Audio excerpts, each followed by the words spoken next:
वृद्धाच नकोय. आज सगळीकडे एकच चर्चा नाही. मुलगी परधर्मीयासोबत पळून जात आहे. का? कारण काय? कारण काय? तिच्यावर संस्कार करणाऱ्या वृद्धांनाच आम्ही घरातून बाहेर काढलं. का?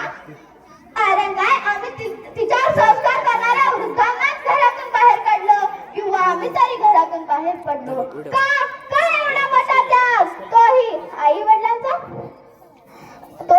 वडिलांचा. त्या बापानं मुलाला शिकवलं, नोकरी लागली, मग छोकरी मिळाली आणि मुलगा तिच्या प्रेमात कधी म्हाताऱ्या आई वडिलांना विसरला हे त्या वृद्धांना कळलं नाही. म्हातारपण जवळ आलं म्हणून तिचा आधार घ्यावा लागला, आणि त्याच वेळी सुनेने मुक्काम वृद्धाश्रमात हलवला. का? कारण म्हातारी सगळीकडे पसारा करून ठेवता. मित्रांनो, मी महाराष्ट्रभर फिरते तेव्हा लक्षात येते महाराष्ट्रात वृद्धाश्रमांची संख्या इतकी का?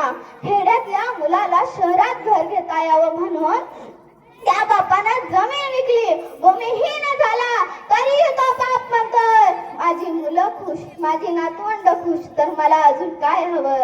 आता राहिले तरी माझं काय या जगात? असं म्हणणाऱ्या बापाला जेव्हा मुलगा वृद्धाश्रमाच्या दारात नेऊन उभं करतो तेव्हाची परिस्थिती बघा.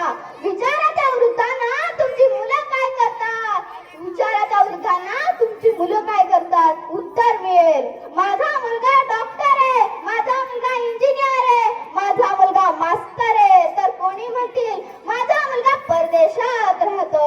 अरे विचारा त्या वृद्धांना तुमच्या मुली काय करतात? डोळ्यात पाणी आणून उत्तर मिळेल.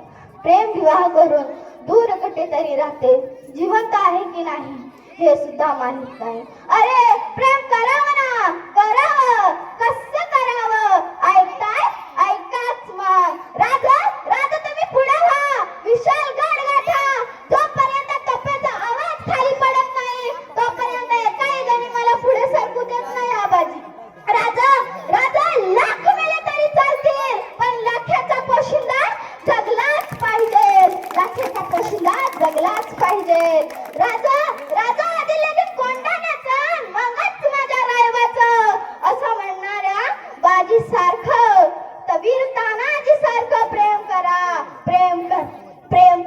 राजा 60 मावळ्या द्या, रात्रीच किल्ला घेतो म्हणणाऱ्या कोंडाजी परधमात सारखं प्रेम करा.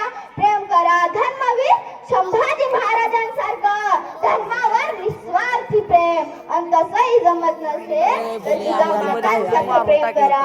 त्या मातेनं आपलं सर्वस्व देवधर्मासाठी अर्पण केलंय. असं कसं केलं असावं त्यांनी प्रेम? आणि आज आम्ही काय करतोय? असं आधी ते मला थोडं वेगळं बोलायचंय.